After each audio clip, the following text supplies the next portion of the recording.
At the World Economic Forum here at Davos, Manoj Menda, the chairman of the Supervisory Board of RMZ, is engaging global investors on India's real asset story. Thank you so much, Mr. Menda, for speaking with us.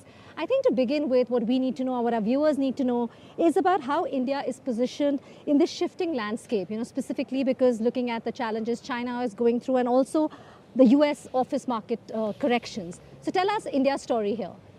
You spoke about China and the United States, so we'll give some context to that. But thank you, Ambika, for inviting me.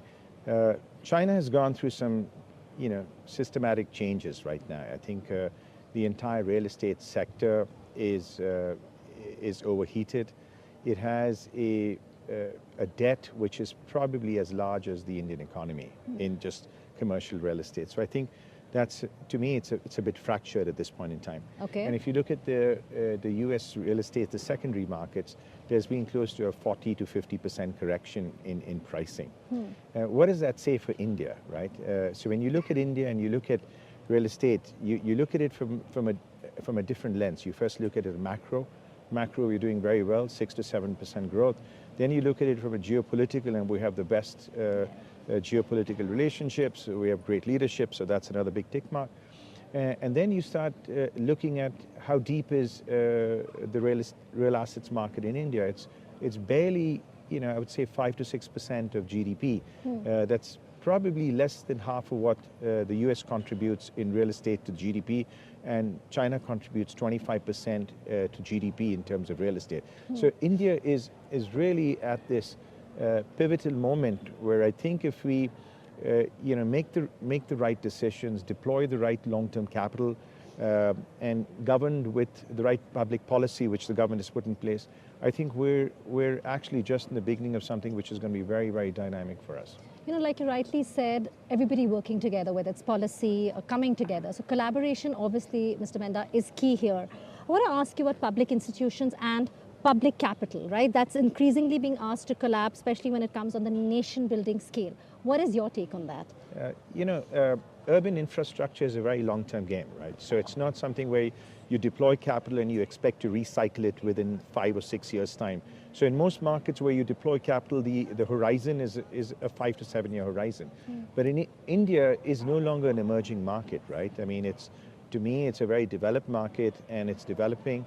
And like I said, we're at the cusp of much greater things to come. So if you're going to be deploying capital into India and urban infrastructure, you have to have a 10 to 15 year horizon, whether it's in real estate or infrastructure. And that needs to dovetail with public policy, right? And if you look at public policy today, I think every state is doing the right things in terms of bringing in foreign direct investments into, whether it's into data centers, which is probably the hottest asset class today, whether it's into global capability centers that India is best known for, thanks to the services economy. So all of these need to come in together, right? It's a combination of public policy, the services sector, capital inflows, and the right mindset within real estate. All of this is going to get India to And I think I want to add to that, and top up to it is about digital infrastructure. That's also, we've seen the build-up has really accelerated. Again, what change or what shift do you think that can bring or is bringing onto the table? I think if you look at the amount of data that India generates, it's 20% of the world data, right? We have close to 900 million digital internet users. Now, this is only telling you that you cannot but ignore India when it comes to data, right? We're generating the large amount of data. Even though we're 20% of the world's data, the amount of data center capacity we have is barely 2 or 3%.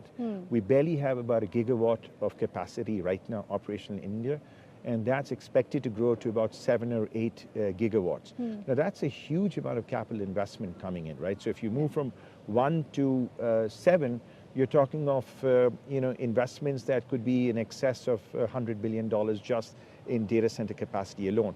So I think that's going to be the next game changer for us, right? Especially us at RMZ.